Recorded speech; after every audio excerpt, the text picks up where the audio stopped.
What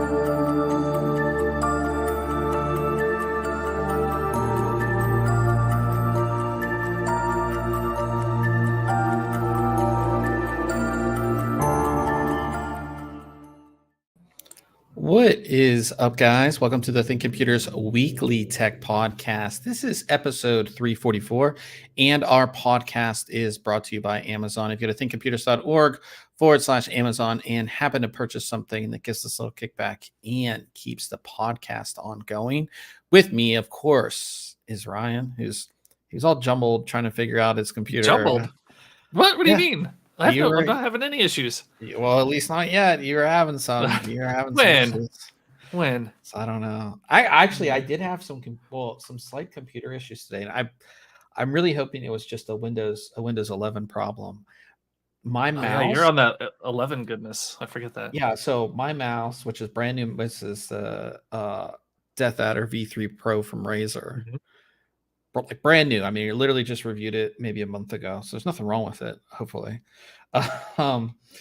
Like, you know, when you move your mouse around, like say like in a circle, it was so jaggedy and like jumping around today, and I couldn't, and I was like, whatever. And then I restarted and it was fine. So I think it was just a Windows issue. I'm hoping it's, you know, like we are like on my old PC before I built this new system, I had the dreaded USB resetting issue. So hopefully I'm not already having USB issues. I had that issue, that USB disconnect, reconnect issue with this new build, right? And the only thing different was the CPU and the BIOS update.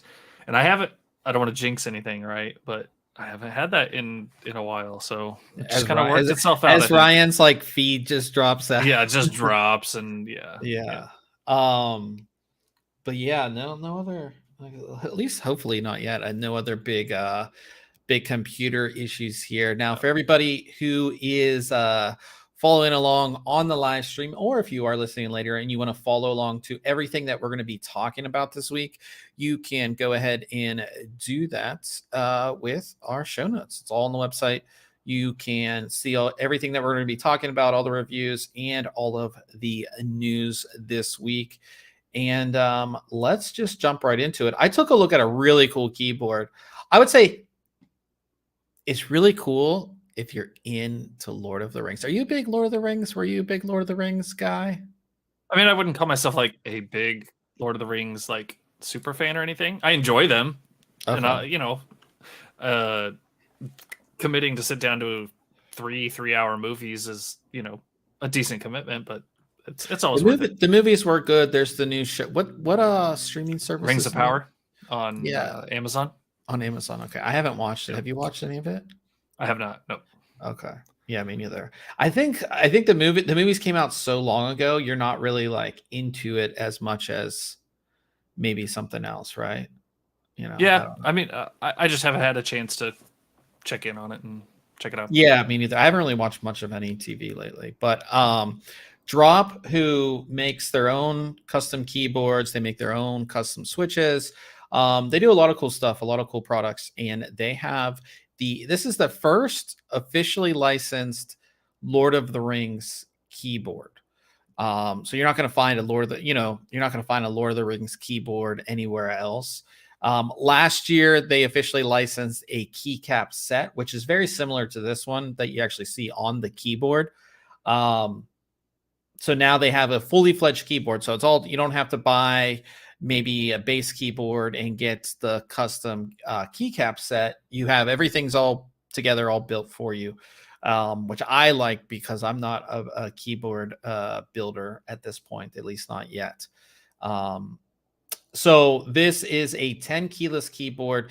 It is based off of Drop's own Enter keyboard, that's ENTR, which is their 10 keyless mechanical keyboard. They have upgraded this keyboard quite a lot.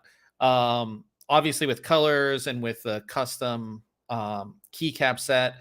And then under the hood, you have their Holy Panda X switches, which are extremely popular, and they have their Phantom stabilizers as well. So it's not like you're getting just the Enter keyboard with maybe a color change. You are getting a bunch of different upgrades under the hood as well.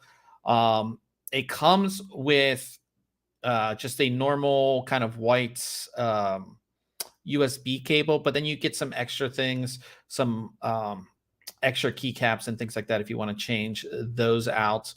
And the keyboard itself, I have to say, this is probably the most different looking keyboard that I've ever reviewed. I don't think I've ever reviewed a green keyboard. So this is the elfish version of the keyboard. There's also a dwarvish version. The elfish, of course, is for the elves. For the elves. Yeah, if you're, in the realm of Lord of the Rings. The keycap set itself does have like Lord of the Rings text on it that is as true to the letters as it can be. The script is as true to the actual real letters in the English alphabet as it could be. So if you are like a super fan, this is going to be good. It's not just random scribbles, right? That look like something that would be on Lord of the Rings. It's, again, it's true to the actual script in the Lord of the Rings realm. There's some custom art here on the side here, and then you have some other things like, like this sword and tree down here and a ring down here. Don't worry though if you don't read the script. Obviously, we have smaller legends in the bottom corner here. So, like me, when I first saw this keyboard, I was like, I'm not sure if I can type on this thing. It's gonna be rough. Yeah. So again, 10 keyless keyboard. Here you can see that art on the side, and I do really like that they were able to really match the keycaps, the green with the top plate here. A lot of times they just don't get it, and it's a very, very close match, which I do like. The keycaps themselves are an MT3 profile, and if you're not familiar with MT3, it's a very, very tall profile keycap. It's very tall. I think most people, if you're using a gaming keyboard, you typically use a cherry profile, or you use an OEM profile. Mm-hmm. That's how the keycaps are designed. And this is an MT3 profile, which I wasn't the biggest fan of. It's very tall. And then on the actual keys themselves, you have this sort of divot. It's not just a flat kind of indent that you see in a lot of other keyboards. It's really like a divot, and your finger kind of sits in there. And again, it's very tall as well. It takes a while to get used to it. Let's just say that. It takes a long while to get used to.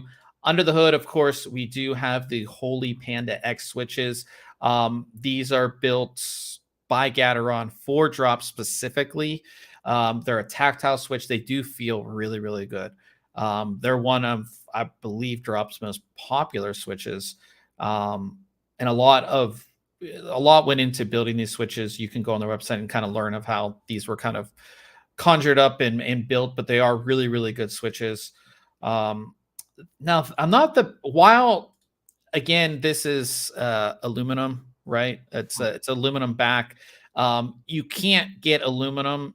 You can't make brushed aluminum in the same color as the top plate. So you have this mixed bottom, which is green, and it does have the Lord of the Rings logo on it, but they couldn't anodize it in the same color. I think this is the color somehow that you can't. I don't think. So that's the color that you get. But it is, again, it is an aluminum chassis on the bottom, which has its pros and cons, which I will get into. But overall, the looks of the keyboard, I mean, this is like a showpiece. Again, if you are into Lord of the Rings, this should have you salivating because it is a really unique and cool looking keyboard, I would say. And like I said, there's no real, I wouldn't say there. I mean, there's just white LED lighting on the keyboard. You're really not going to see it. So this is a picture of the keyboard during the day, and you really with the lights on. Wow. Yeah, with the lights on, because you really can't see it because the keycaps aren't shine through or there's anything no like light that. pass through or anything. Yeah. So that's it at nighttime, so you can't see through. But again, you're not lighting up your legends or anything like that because there's no see-through. It's just, around the keys itself. We do have a audio sample of typing on the keyboard. So if you guys want to hear that, you want to hear what the switches sound like, you can definitely go ahead and do that. Now, my typing experience or just usage of this keyboard wasn't what I expected.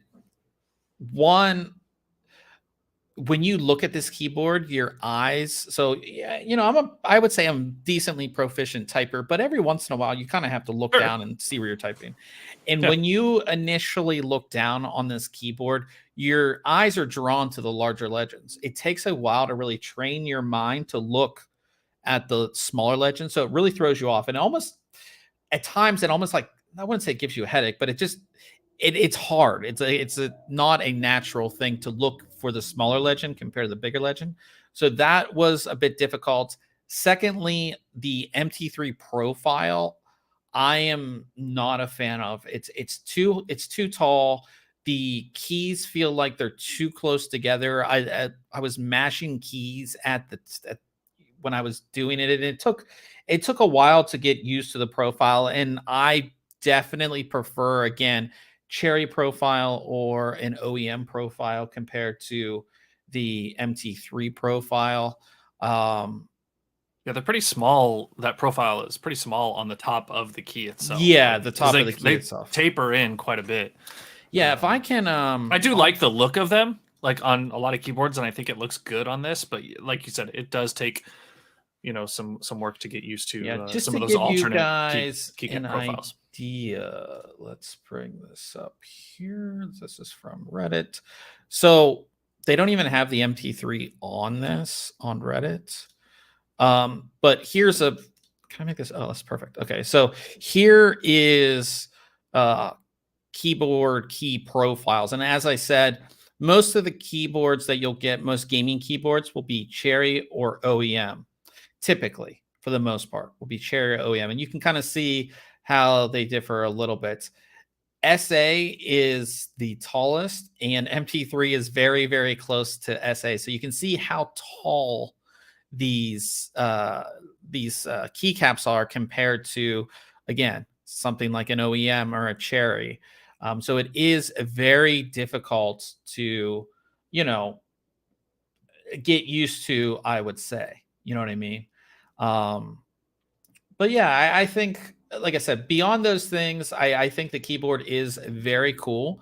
And I do think that if you are a Lord of the Rings fan and you are a fan of mechanical keyboards, this is definitely something that's you have your eye on. You know what I mean? I do feel like the Holy Panda switches in this Enter kind of casing on the keyboard, they do bottom out, and there's not a ton of padding, and there are better mechanical, like pre-built mechanical keyboards that I would say are better, that sound better, or that you don't bottom out as much because there's more padding, I guess, on the keyboard itself. So something to consider. Again, I think it is really cool. There's just better pre-builts out there.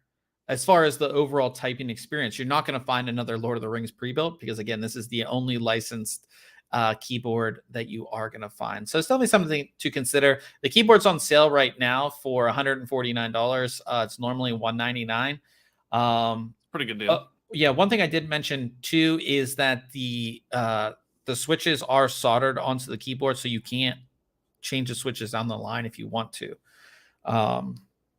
So yeah. if you aren't into Lord of the Rings, but you may like this keyboard, you may like the way it looks.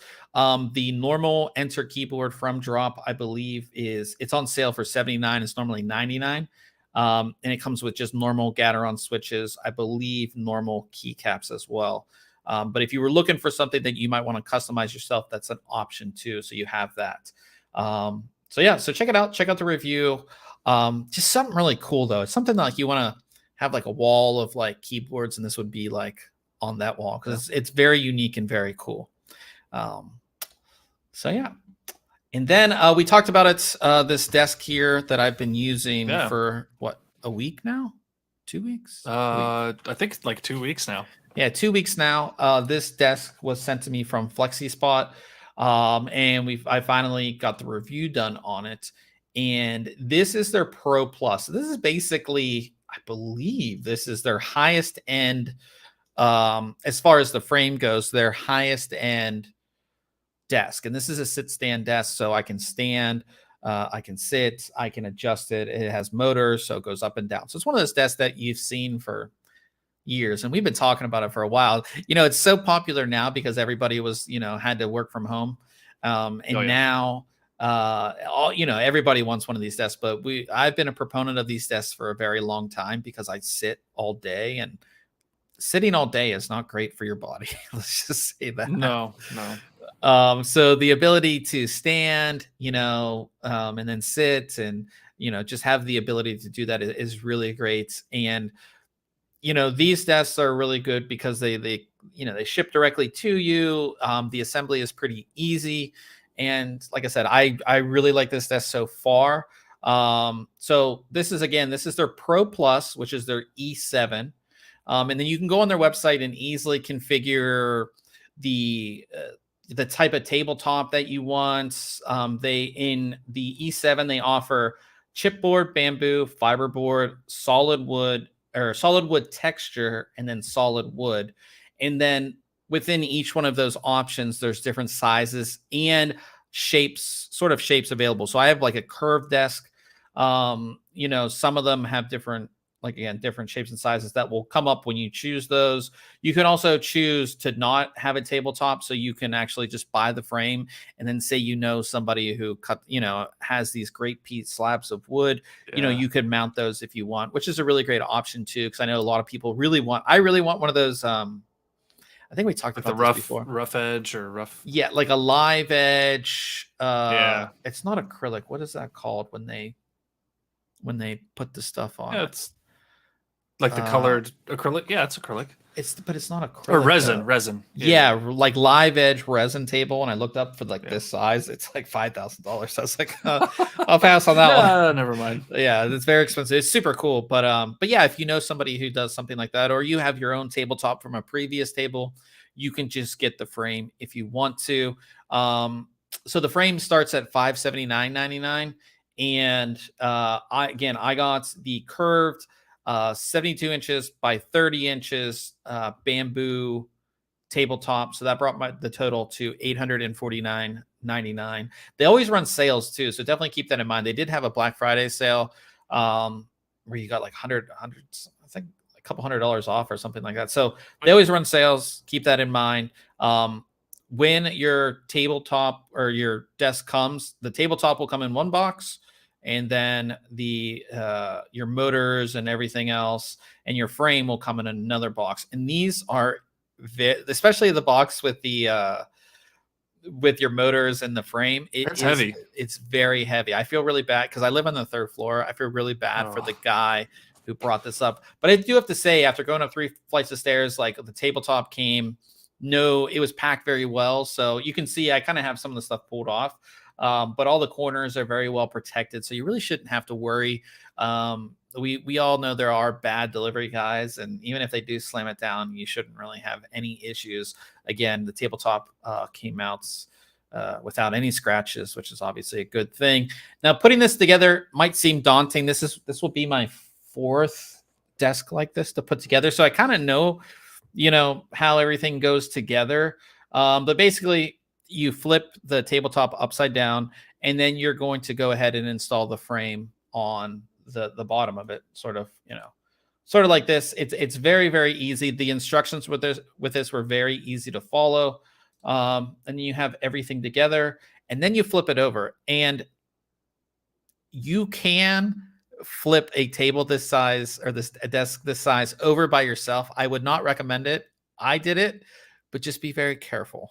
That's all I have Yeah, to this say. one's smaller than or larger than the one that I did from them, but yeah, it's some work for Yeah, sure. and you Flipping this always thing want to make over. sure, so you want to flip it from the front. So the curve is on the front, and you can see the controller there, because if you flip it Yeah. the other way, you'll break the controller. So you always want to make sure whatever side the controller's on, you want to lift it from that side, and also make sure you have a lot of clearance when it comes to your walls and things like that. Because again, this frame is very heavy, and it will damage your walls if you bump it or anything like that. So keep that in mind. But like I said, I flipped it over by myself. There's a video of it, which will be in the upcoming video, so you can see me doing that. Oh boy. And the time lapse of the build and all that. It's all on there. But yeah, so there's a desk completely done. And then we'll go to the next page, and you'll see what my setup looks like. And it is just nice and clean.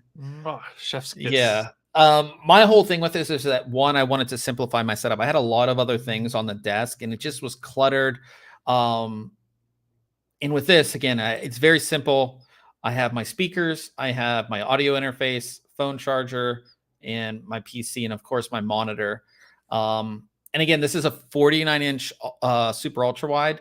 So for those wondering, you can fit your tower on your desk with a 49-inch ultra wide in the 70. I believe, what is it, 72 by 30, right?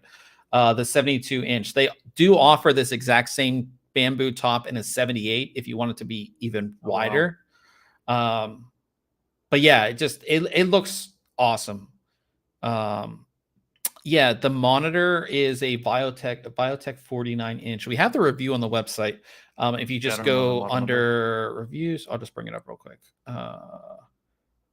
Where is it? I've been really happy with my Biotech as well. That's my main monitor. Yeah, so this they're is usually a little more affordable. Yeah, this is the SUW49DA, 49-inch ultra wide. It's super great for being productive, I would say. Here I have the live stream here. I have what I'm projecting to you guys right here, and then over here there's nothing. But when I'm working, it works out really well. But back to the desk. One, it does have pre-cut holes in it for routing your cables. I really wish it would have came with or had the option to add on like the covers or grommets that you see. You can buy those pretty cheap on Amazon, but even if the desk didn't come with them, it would have been nice to have the option to have them as an add-on, right? Maybe 10, 15 bucks, whatever, that I could buy directly through. That they don't have that option. So you do get some cable routing holes, which is nice. I also do think I did a pretty good job of cable management. Here you can see absolutely no cables. Here's what the underside does look like, and then the actual real underside. I bought this this black kind of box thing. It's from Steelcase.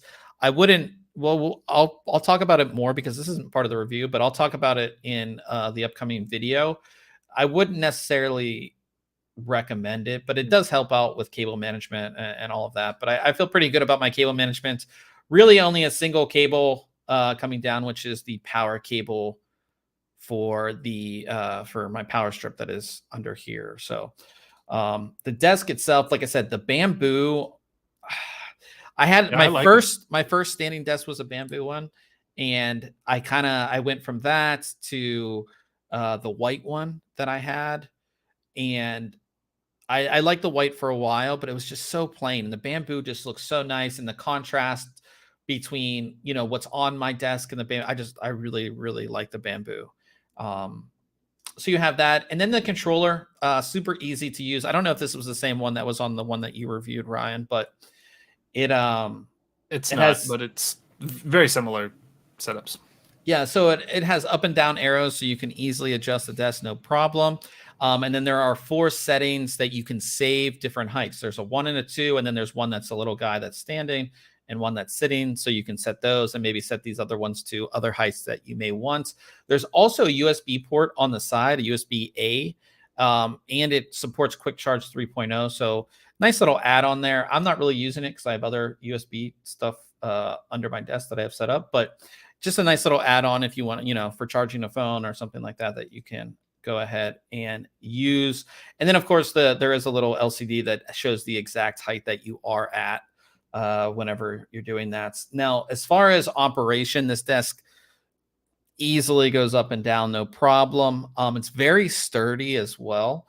That's the biggest thing when it comes to standing desks. If they're kind of wobbly, that's never good. It's never comfortable to be typing and things are, moving all over the place. Yep. And then it's not, so I don't know if yours did this as well, but when you have a saved height in the controller, it will go up or down to that height. And in the last, little bit, it kind of slows down so it doesn't jerk your components. It would just, sometimes we install things really fast and we don't maybe secure something properly, and then that little jerk can cause that thing to fall over. Or even, sometimes if it's a really bad jerk, it could, I have a drink here, like it would make this, fall over or something like that. Mm-hmm. Yeah. So it's nice that it goes, it does that. Like I said, I really like this. One thing that's really, really, really nice about this is that the frame itself will support up to 355 pounds, which is a lot. Every other desk that I've reviewed in the past has been around 200, 225. So 355 pounds that it will support. And that's not that it will effectively move up and down. That's not what you can actually put on the desk per se. That's what the desk will move up and down. Right. So that's a lot. So that's, again, I have a 49-inch monitor. I have my full PC. I could have a really big PC like Ryan has with all the water cooling. Like it would be really no problem. Capable of doing all that. Yeah. So that's why this is their Pro Plus. It's, again, a very, it's made for a lot of gear. So you can put a lot of stuff on this setup. And, you can see here's me sitting. There's me standing. Very easy. Like I said, super easy to use. No big, no issues at all. And again, I really like the bamboo top as well. Just everything goes together. Really nice with this. They do back this with a 15-year warranty too. So it's not something. Nice. Yeah. So again, this is their highest end desk. So they are going to back it up. And again, it can hold, like, it's out of all the, like I said, this is the fourth sit stand desk that I've reviewed, and it's the most weight capacity as well. So that's something that's, again, really, really good. Because you just, as you load things up, you get more gear. You want your desk to be able to move up and down. And again, with crazy setups, crazy water cooling setups, you can get that weight. You can have a system, especially if you have a really big case. I mean, just your case alone can weigh 50. Add hardware, it's another 30, 40. And then multi-monitors, monitor arms. I have the camera. I have the ring light up there. I have the mic. I mean, you add all these things, and it can get up there. So, like I said, I really like this desk. And again, if you're not you don't have to get this exact same desk. They offer so much customization on their site. Yeah, I know that was one thing I liked when I did the so even if you're getting the same frame, like I said, $40 off. There you go. You can pick the different types of tabletops. And again, I really like the bamboo, like I said. And again, you can go from as low as 48 inches wide or long to up to 78, which is huge. I mean, 78 is bigger than this one, and this one's pretty big. Quite large. Yeah. So and there's a lot of other customization things too. Like you can get wheels for the table. You can get what is this? Like a bike? It's like a cycle seat. Yeah, they have chairs. They have monitor arms that you can get. I mean, they're more or less a one-stop shop for everything for your desk, right? You can get drawers that will fit these desks. And I believe if you do buy the drawer, the tabletop will have the cut out like the holes pre-drilled for you for these, which is really nice too. Power options, cable management option. Like there's a ton of stuff that you can do when you configure it, which is, you know, really awesome. And then they have like already kind of pre-set up desks. You know, they have, again, E7 is the best one, but they have an E5. Oh, they have an E8. Oh, it's oval. That's interesting. But yeah, like I said, a lot of customization. If you're looking for a standing desk, I think FlexiSpot is it's a solid choice, and there's a lot that you can really choose from and kind of customize it how you want, which is a good thing, I think. So we have a lot of people in the house, which I haven't been looking at the chat. I'm doing it again, Ryan. I'm not being a good that's all right. Good live streamer. I've been chatting with them a little. Yeah, so you have Old Man in the house. He was asking about the monitor. We have Nelson in the house as well, and thank you for the compliment on the setup. It's going to get a little bit better over time. I do like how I have it set up now, but it is going to get better over time. And then we have Jim, of course. Jim was on last week. Jim from Home Gadget Geeks is here as well. Good to see you here, Jim. But yeah, we'll move on from that to, of course, Case Mod Friday. And this build is, I love the lines. I just think lines. This is the first thing that comes to mind when I see this build is lines. So this one is from Declassified Systems. Mark over there does really great work. I follow him on Facebook, and he's always doing builds. And this one's called Blue Ice, and you can kind of see why. It's done in that distro case we saw a couple years ago at CES. Yep. That whole backside. Yeah, the whole backside is a res and a distro plate. And then it's basically like a Core P5. I think so, yeah. It's very similar. Or whatever but here's like the finish thing. And just these lines are so cool. The only thing I think would maybe look a little better is if those like outer bends, I don't know, were wider. Like I don't like the same tightness of the bends. I wish they would get a little wider as they were further out. Gotcha. But I mean, it's not like terrible looking by any means. It's a pretty sweet build. I think I'd be curious to see what that looked like. Yeah. It's a really, and you know me, I like the lines. And what else do I like? Frosted tubes. Yeah, frosted tubes. So that's my thing when it comes to these water cooling builds. But such a really awesome build. This thing would look so sweet sitting on my desk. Yeah. I say that as I just built a new system, but yeah, it's looks like a borrow video card block, I think. Yeah. I think it's cool. Yeah, it looks really, really nice. It's hard to see. I wonder how much that thing weighs, right? I mean, that's a good at least 100 pounds. That whole back. Yeah. Yeah, with all the liquid on the back. Yep. Yeah, things. Hopefully we get to see some of these builds at CES too. I'm excited for that to see all these builds. But yeah, really awesome build. Again, from Mark over at Declassified Systems. Go ahead and check that out. And that brings us to news. And Radeon RX 7900 series reviews dropped this week. For those not familiar, Radeon's new graphics cards, we have the Radeon RX 7900 XT, which is $899. And then a step up from that is the Radeon RX 7900 XTX. That is $1,000. The first thing I have to say is the reference cards are very small if you compare them to a 4080 and a 4090. So a lot smaller. And again, as we talked about, they are using 8-pin PCI Express power connectors, not the 16-pin connector that has had some issues and that we've talked about extensively on this podcast. Now, when it comes to performance, I have my notes here. So we'll talk about first performance of the 7900 XTX, and we'll talk about how much better is it than the previous generation. So the previous generation, when it comes to Radeon cards, it's about 47% faster than the RX 6900 XT, 58% faster than the RX 6800 XT, and about 19% faster than NVIDIA's RTX 3090 Ti. So much better improvement over the previous generation, right? Yeah.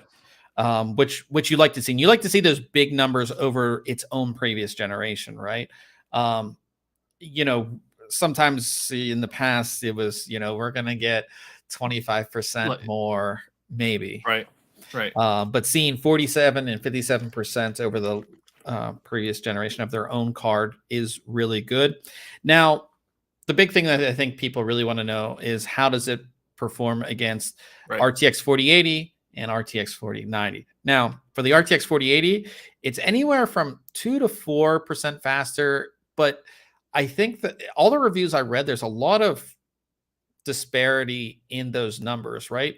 In some titles, when it comes to gaming, it can be 20% faster. In some titles, it can be 20% slower. There's a lot of optimization that needs done when it comes to this car, drivers as well. Well, there's a lot of differences in test systems as well. Like I saw some people using a 5800X 3D, folks using 7000 series AMD processors, some folks using Intel. So yeah, there's all sorts of combinations of hardware that are going to result in different performance numbers. Yeah, for sure. As long as like a source is using the same setup across their own testing, I think that's the important piece, which pretty much everybody does. But then you can look across multiple, outlets to see, hey, they tested with this type of setup. Here's their results. Other folks tested with this. But I have seen, and I saw it on Twitter today. Nadia at I forget where. Hardware Unboxed.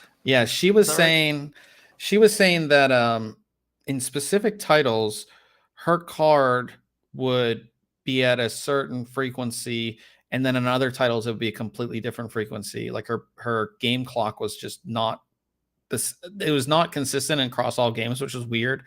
And again, it was like a 20% FPS increase.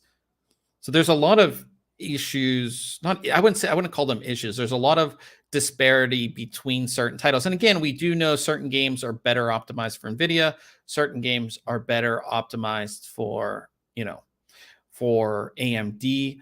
But again, I think overall you're going to see probably around a 5 to 10% better performance from the XTX over the RTX 4080.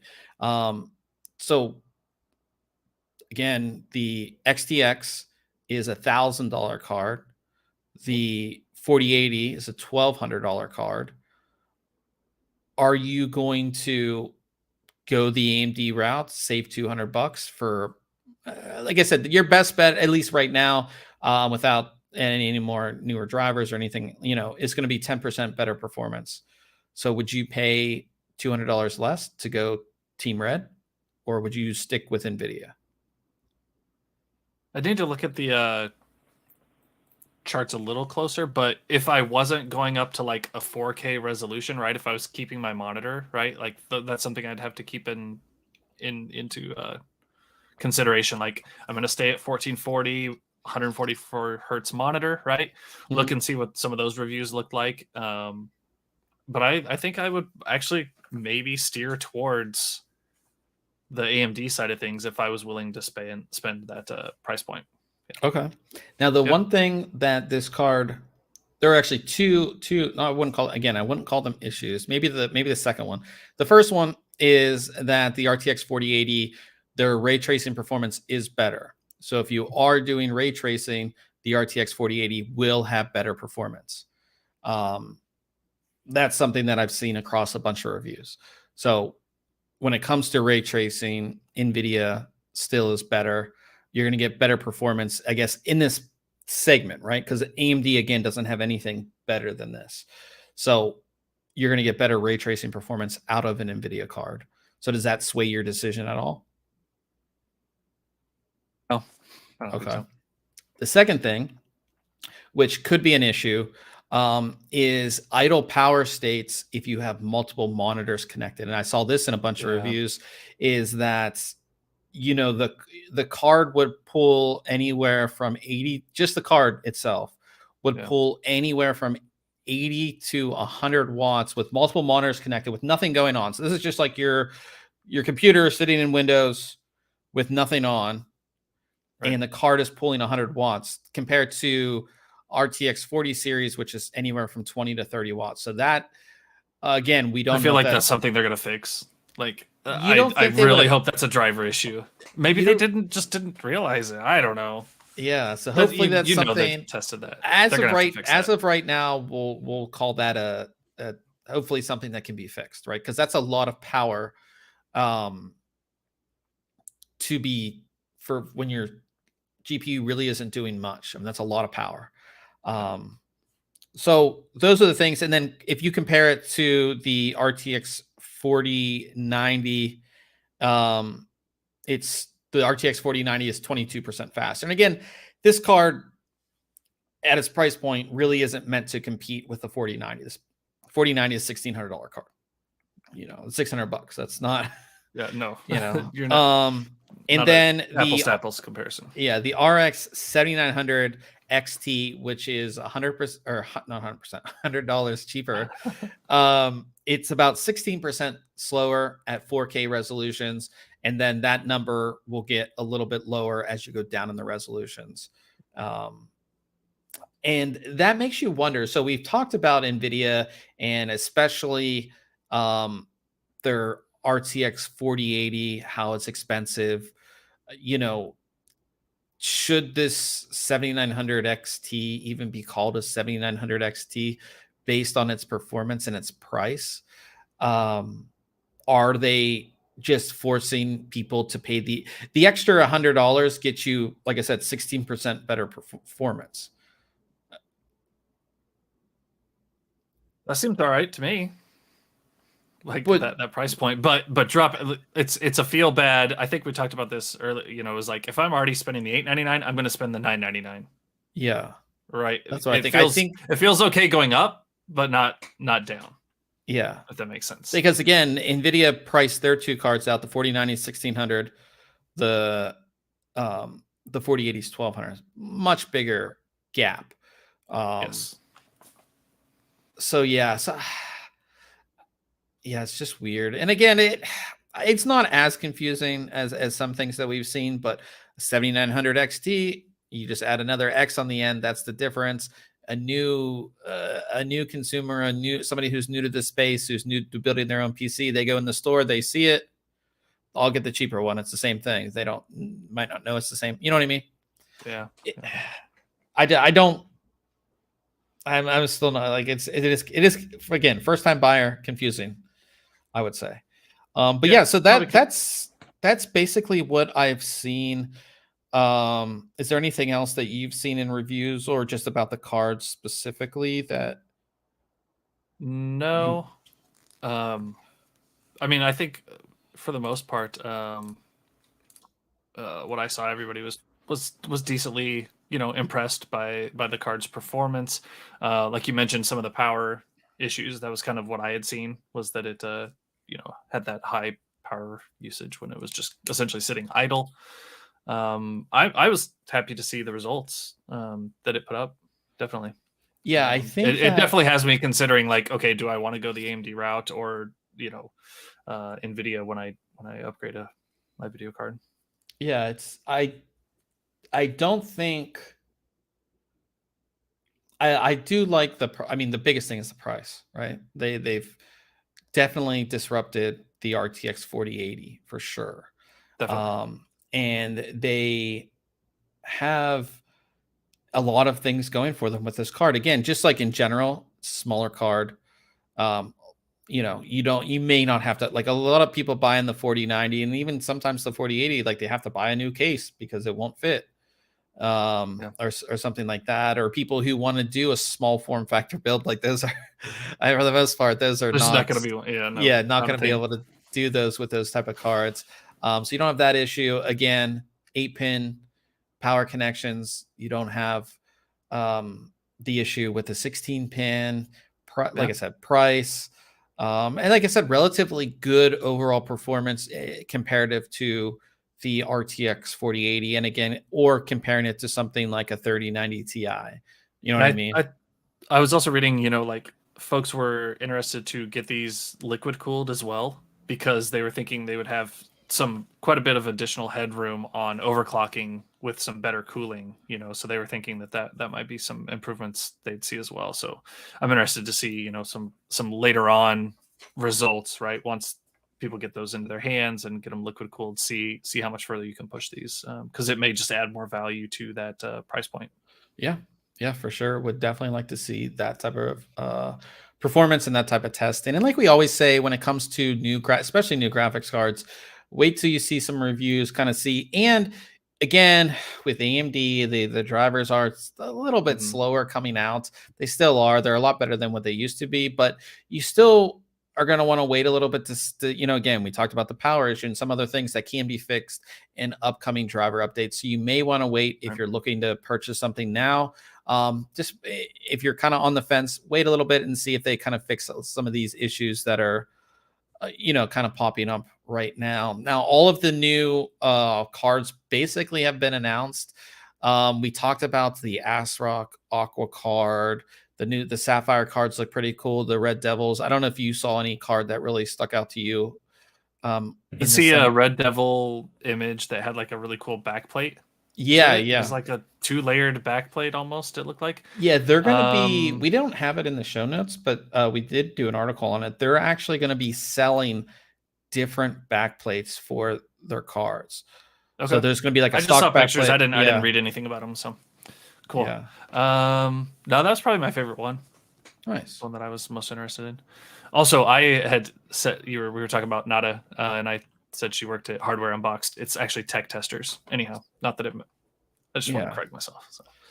I always forget because I just see her on Twitter and we talk back and forth, and I'm always like, I always forget where people work. It's always this thing, like, especially when we go to CES, you'll be at an event and you'll see somebody and you're like, hey, what's up? And then you have to like look at their badge. Like I always hope people remember what site. Yeah, to like remember what site they work for. Yeah, I'm like that guy. I either forget your name or I forget where you something about you. I'm not good at those things. So yeah. From there we'll go over to the NVIDIA side.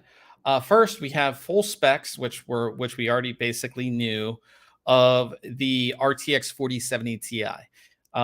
So the specs come leaked from PNY. It's basically the RTX 4080, the 12 gig. Nothing has changed. So it is going to be a complete just rebrand of that. So we have core clocks, 2310 megahertz core clock, 2610 megahertz boost clock.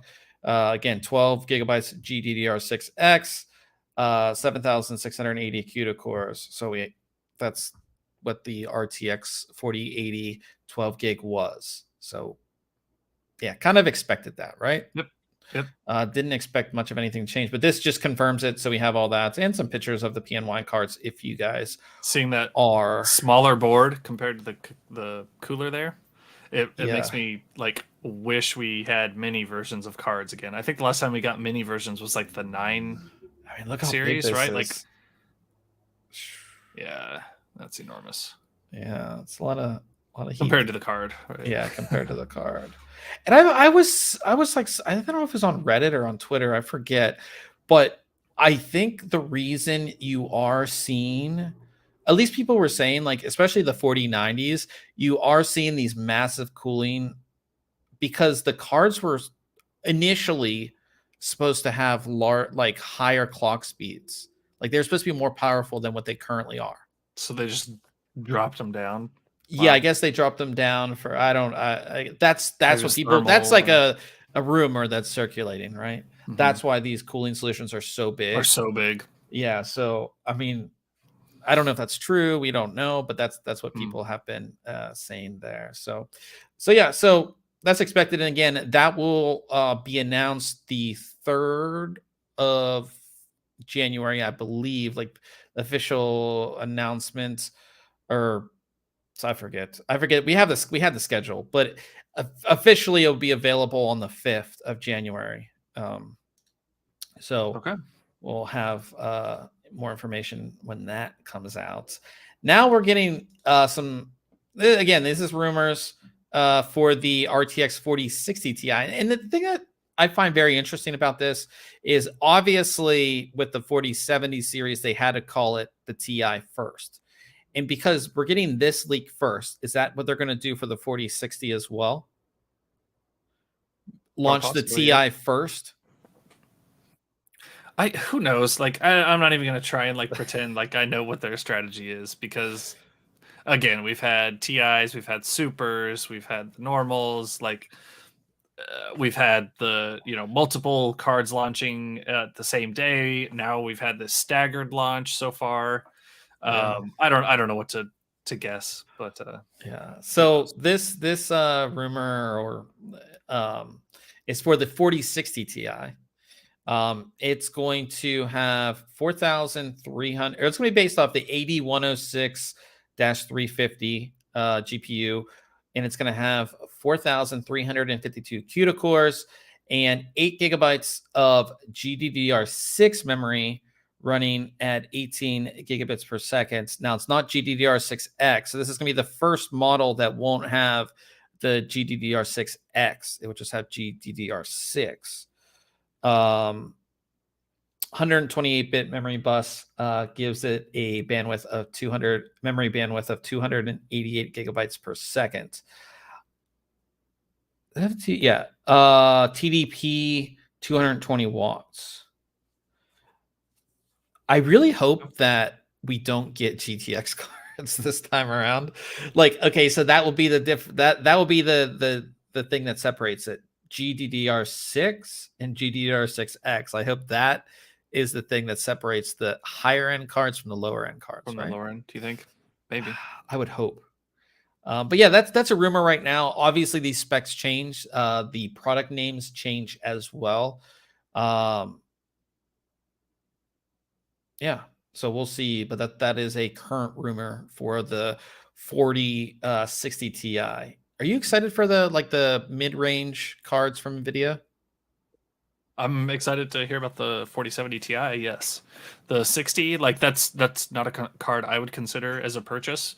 I'm excited for it for other consumers, because that's like the bread and butter. That's where in the next year or two, the Steam hardware survey is going to start showing that that's the card that's the most populous. Kind of how we've seen in with previous generations of cards. So I'm excited about it from that standpoint, but not from a personal purchase standpoint.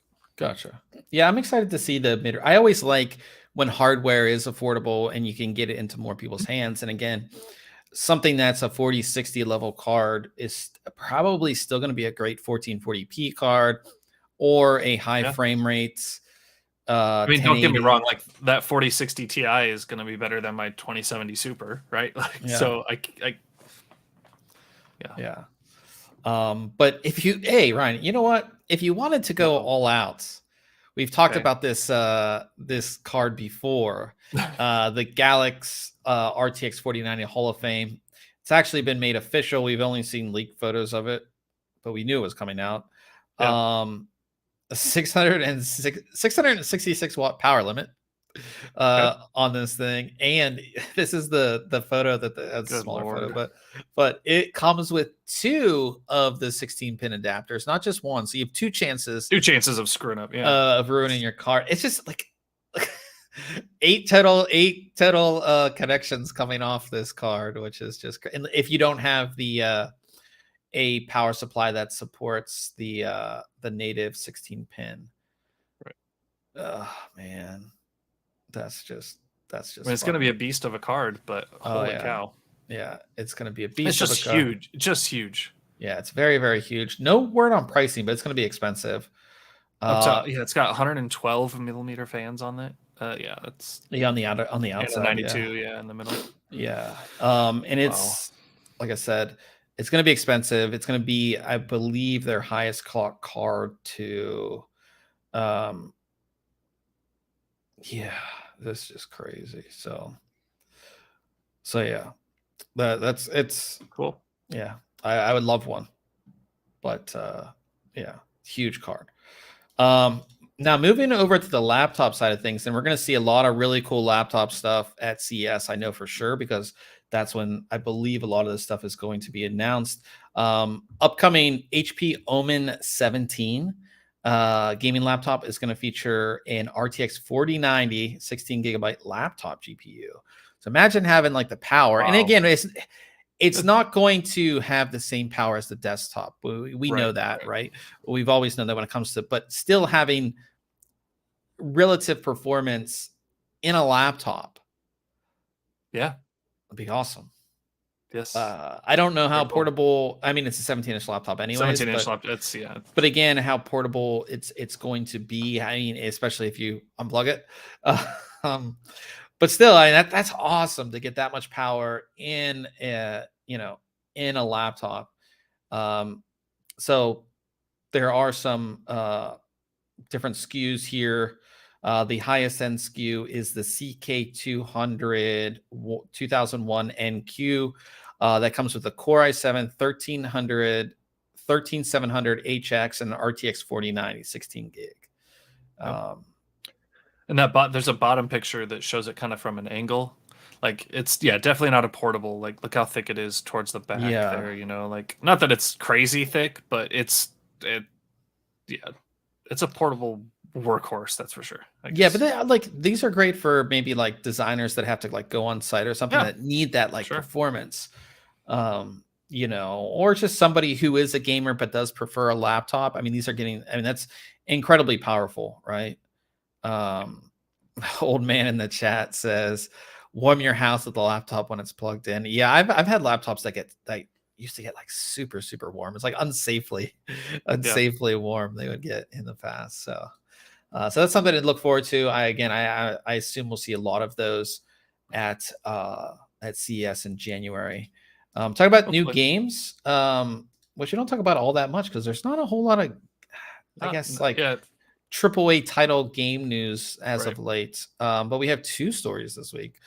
First one, new Star Wars game will be coming out. Star Wars Jedi Survivor will come out March 17th, 2023. This continues the what was the other one? I played that game. You played it, yeah. It was Jedi something, wasn't it? Yeah, Star Wars, whatever the last Star Jedi Wars. Knight? No, the last Star Wars game, which was actually really good, and I did play it a lot. One, it pushed your GPU. It was a beautiful game, and the story, like, again, we talk about all these games now, these BRs that we play. They're all multiplayer games, but the single player version of this game was really good. So I'm really excited for this one. Again, it's going to be out March 17th. They do have a trailer, which Fallen Order was the previous. Yeah, Fallen Order. So I played that a lot. I didn't finish it, but I did play a lot. But yeah, Star Wars Jedi Survivor. There is a trailer if you guys want to check it out. It looked good. I watched the trailer and everything. So would you be interested in this one at all? In the Star Wars? I've played a couple Star Wars games, but I've gotten away from single player type stuff, It is kind of hard. I this game, and then I always say Assassin's Creeds were always good single player games. But yeah, we're playing too much multiplayer stuff these days, but who knows? Yeah. It is, like I said, it is nice to just kind of like disconnect because, like, again, especially with online games, it's toxic. It can be so toxic, yes. And like you just want to just kind of relax and play a game, and especially if you're like a novice player, you get into, we play Apex and get killed all the time, and sometimes it can be really frustrating. And like, a lot of people do play games to like relax after the long day of work or whatever. Yeah, and you don't want to sit down and get more stressed out. More stressed out. So, rage quitting.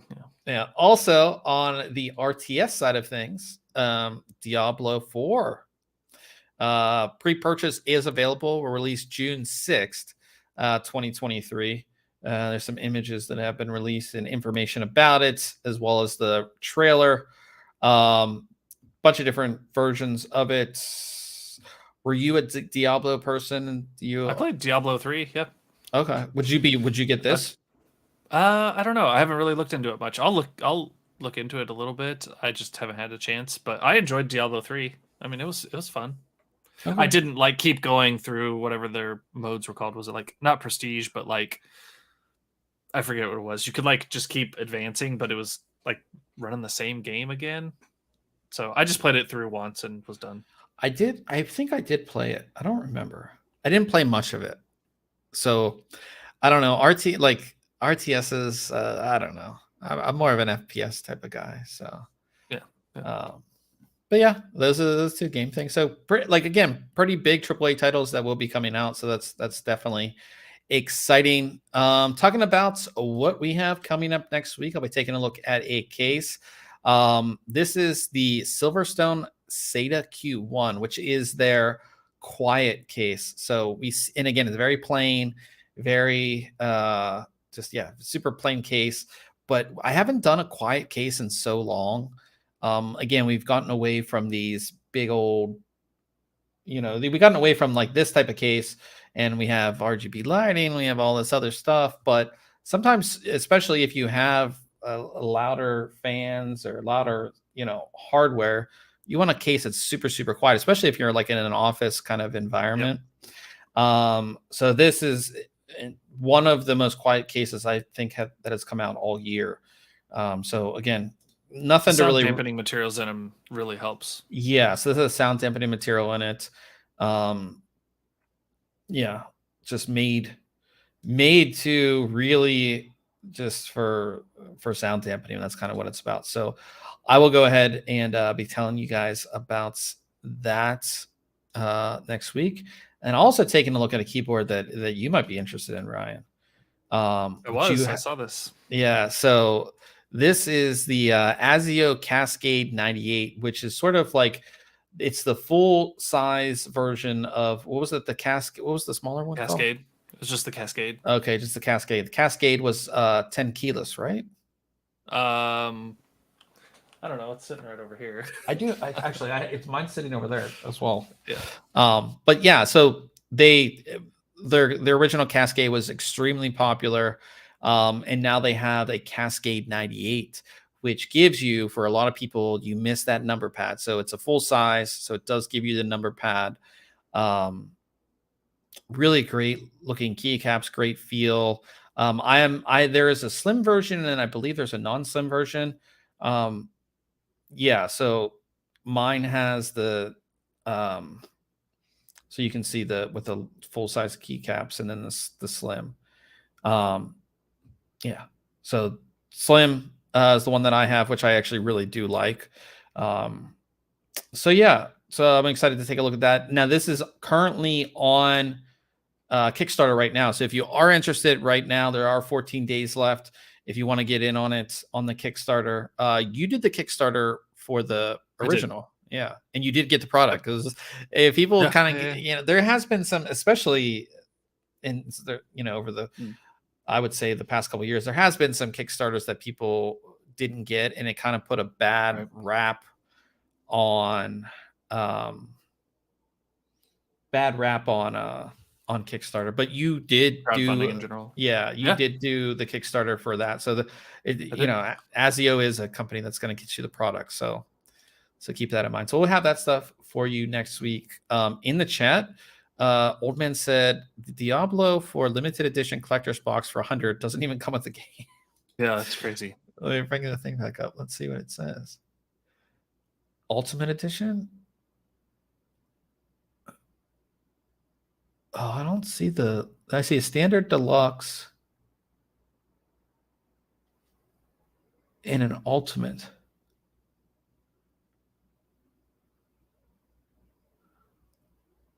I don't know. Oh, just the box. That's dumb. That's so crazy. So the box comes, it says the 9666. So you can see they used the 666 for the double. It includes a double-sided electric candle of creation, a cloth map of sanctuary, an occult mouse pad, a pin of the Horadrim, 2 matte fine art prints, and a Diablo for collector's edition art book.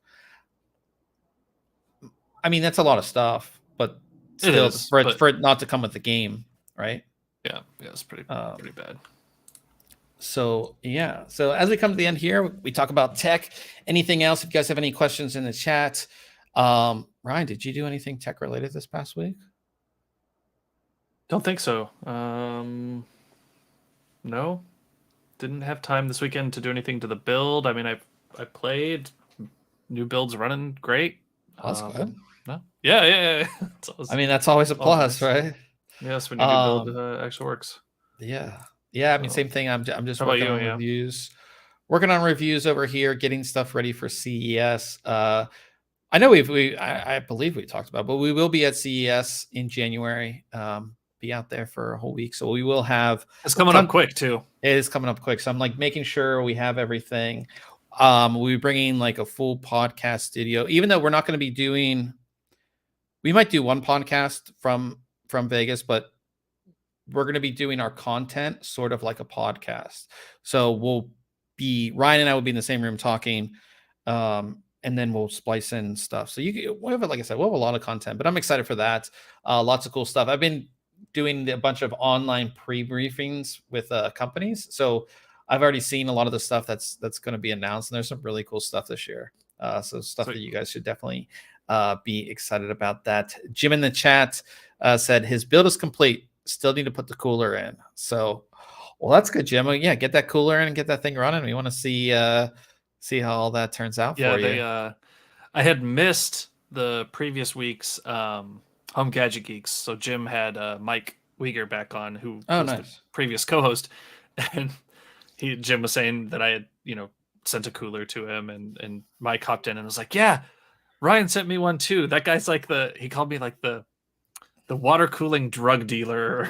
Like, you do have a lot of AIO. I mean, it's the same thing. So I have I have a storage unit filled with computer cases because I review so many computer cases. And you got rid of them before you moved too. Like, I remember you were like working to get rid of them. I gave away 15 computer cases, I think. Yeah, that's nuts. Yeah, because when I was moving, I was like, I'm not taking, like, if there's no point in taking all this stuff with me. You know what I mean? I kept some of the good ones. Like there are some computer cases that I've had for years that are like special editions and things like that I keep. But a lot of the computer cases that we review, that I end up just giving them away a lot of times. And a lot of times, like when friends are doing builds, like I'll just give them a case. You know what I mean? Yeah. But yeah, Old Man in the chat said, imagine getting the limited edition for Christmas because your family knows you're such a huge Diablo fan, only for it not to come with the game. Yeah, that again, there's all these things that are like for consumers just makes things more difficult, I would say. Yep. So yeah, and then Jim in the chat says the Quest 2 comes out Friday. So he did decide on it. I know he was contemplating what Oculus to get. Quest. Yeah, like the last podcast I listened to, he was kind of leaning that way. It sounded like. Nice. I still just VR is just not my thing. Yeah. I'm like one of those people that's like really weary though about like my surroundings, so I don't like having something that covers my face. I'll take. Even when I'm like the only one home or anything like that, I'm always every now and then I'm like, nobody's here. I don't know what it is, like here, right? Or like say like I'm like in my bed sleeping and I hear something, I'm like, who's here?